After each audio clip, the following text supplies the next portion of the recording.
না তোমার বান্দা খালি 5-7 মিনিটের ভিতরে 2 রাকাত নফল নামাজ পড়িলা, 2 রাকাত নফল নামাজ পড়িয়া আল্লাহর আরশ কুরসি লৌহ কলম এবং 7টা জান্নাত 7টা জাহান্নামের দরওয়াজা এবং 8টা জান্নাত সমস্ত জায়গা সমস্ত পৃথিবী দুনিয়া ঘুরিলাইলা, ঘুরিয়া দেখিয়া আইতে পারলা ও সামান্য সময়ের ভিতরে। এই বান্দারে তুমি কিলাও তো নিয়ামত দিলাই, অত বড় কুদরতি দিলাই। আল্লাহ তাবারক ওয়া তাআলা ফরমান, এই যে বান্দা, এই বান্দা মামুলি কোনো বান্দা নাই রে জিবরাইল, এই বান্দারে আমি রব্বুল আলামিন এত বড় নিয়ামত দিছি কোন কারণে? এই বান্দা আমার নবীর সাহাবী, আর আমার নবীর লগে তো মায়া এবং মহব্বত থাকার কারণে, আমার নবীর লগে মায়া থাকার কারণে এই বান্দায় তার ঘরের মায়া, বাড়ির মায়া, সমস্ত কিছুর মায়া ছাড়িয়া আমার নবীর লগে কত মহব্বত থাকার কারণে আমি এই বান্দারে এত বড় নিয়ামত দান করি লাইছি। তুমি 350 বছর ঘুরিয়া কোটিমুটির জন্য তোর গুনাহ দেখতে পারলাই না, সামান্য সময় ঘুরিয়া আল্লাহ এই আমার বান্দায় সমস্ত দুনিয়া ঘুরিয়া আইতে পারলা। তাহলে এই জান্নাতে নাইম যাওয়া যদি আমরা ইচ্ছা হয়, তাহলে আমরা কিতা করা লাগবো? পয়লা আমরা ঈমানওয়ালা মুসলমান বনা লাগবো, তাকওয়াওয়ালা মুসলমান বনা লাগবো, আমলে সালেহ করা লাগবো। আমলে সালেহ করতে হইলে সর্বপ্রথম আমরা কিতা করা লাগবো? আমরা পাক হওয়া লাগবো। আমরা পাক হইয়া নামাজ পড়া লাগবো, ঈমান আনা লাগবো, ঈমানওয়ালা মুসলমান বনা লাগবো, আর আমলে সালেহ করা লাগবো। আমরা পাক হইতে গেলে আমরা সর্বপ্রথমে আমরা কিতা করতাম?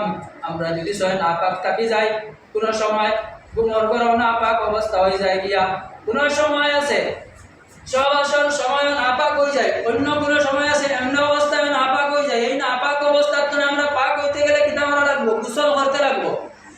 আর রাসূলুল্লাহ ফরমায় এই গোসলের যে 3টা ফরজ, এই 3 ফরজ ধরে যদি একটা ফরজ যদি আমরা কম হয়ে যায় গিয়া, আর এই 3 ফরজ যদি আমরা আদায় করি না, তাম পৃথিবীর পানি যদি আমরা শরীরের মধ্যে ঢালি দেই, সারা গাঙ্গর পানি যদি ঢালি দেই, আর সমস্ত দোকানের সাবান আনিয়া যদি আমরা শরীরে মাখিলাই, তাহলে আমরা গোসল করি আমরা পাক হইতে পারতাম না। কোন কারণে? এই যে ফরজ যেটা আছে, এই 3 ফরজ তো যদি এক ফরজ আমরা চলি যায়, তাহলে গোসলের ফরজ আদায় হইছে না, আর গোসল করা হইছে না, আমরার শরীর পাক হইছে না। তাহলে সর্বপ্রথমে আমরা কিতা করতে লাগবো? গোসলের যে 3 ফরজ আছে ওগুলো আদায় করা লাগবো। গোসলের কিতা 3 ফরজ? সর্বপ্রথমে আমরা গোসলের ফরজ 1 নম্বরে দাখলিয়া গড়গড়ার সাথে কুল্লি করা, 2 নম্বরে আমরা নাকের মধ্যে পানি ঢালা, নাকের লরম যতক্ষণ আছে ততক্ষণ পর্যন্ত পানি হারাইয়া নাকরে কিতা করা? সফা করা। 3 নম্বরে আমরা সমস্ত শরীর পানি দিয়া পৌঁছানি, পানি মশিয়া দেওয়া। এই পানি মশিতে সময় যদি এক রুম পরিমাণ, এক রুমের বুড়ি যদি রূপ না থাকি যায়, তাহলে আমরা গোসল হয়েছে না, আমরা শরীর পাক হয়েছে না।